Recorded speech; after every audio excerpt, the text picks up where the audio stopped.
রহমানকে আপনারা দেখছেন। Mustafizur Rahman is back. প্রায় 1.5 মাস পর মাঠের ক্রিকেটে ফিরছেন।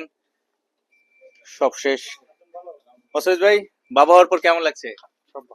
কেমন জুনিয়র মুস্তাফিজের নাম কি রাখলেন? মাঠে আসলে অনুভূতিটা কেমন বড় ভাই?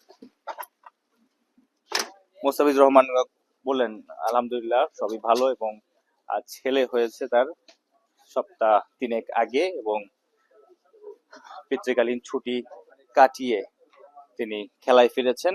অর্থাৎ শনিবার রাত 10টায় তিনি সিলেটে এসেছেন। এনসিএল টি20তে খুলনার হয়ে খেলবেন আগামীকাল, অর্থাৎ রবিবার দুপুর 12:30টায়।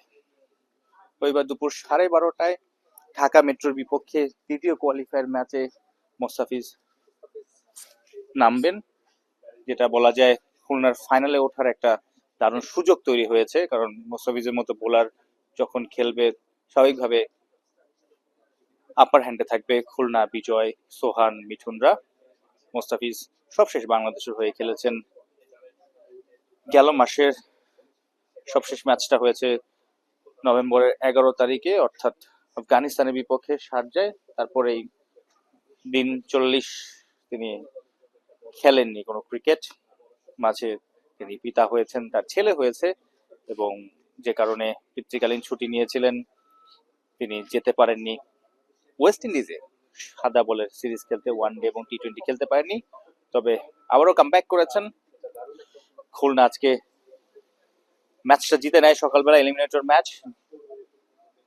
সেই ম্যাচটা জেতায় অর্থাৎ চট্টগ্রামকে খুলনা হারানোয় খুলনার আরো একটা সুযোগ তৈরি হয়েছে ফাইনালে ওঠার, এবং সেই ম্যাচটা খেলতেই মোস্তাফিজ শনিবার রাত 10টায় সিলেটে এসেছেন। রবিবার দুপুর 12:30টায় ঢাকা মেট্রোর বিপক্ষে সিলেট আন্তর্জাতিক ক্রিকেট স্টেডিয়ামে মোস্তাফিজদের খুলনা বনাম ঢাকা মেট্রোর ম্যাচ। রংপুর অলরেডি আজকে ফাইনালে উঠে গেছে।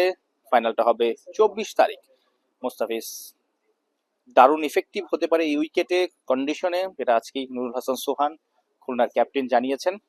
সামনে বিপিএল, মুস্তাফিজ ঢাকা টিমে, ঢাকা ক্যাপিটালসে আছেন, খেলবেন এবারে বিপিএল, যে টিমে লিটন কুমার দাস, সাব্বির রহমান সহ অনেকে আছেন। খালেদ মাহমুদ সুজনের নাম শোনা যাচ্ছে সেই টিমের কোচ হিসেবে।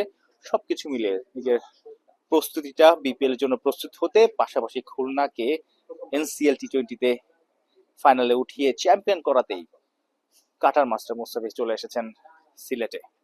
আপনারা দেখছেন গাড়ির ভিতর ওয়েট করছেন, ব্যাগেজের জন্য মেবি ওয়েট করছেন। তিনি লাগেজ এখনো আসেনি, তিনি চলে এসেছেন। জানালেন আমাদেরকে খুব ভালো সময় কাটছে, ছেলে হয়েছে, এবং নাম কি রাখলেন আমি নিজেই জিজ্ঞেস করেছিলাম জুনিয়র মুস্তাফিজের নাম কি, মাঠে আইসেন বলবো, বিষয়টা এইভাবে তিনি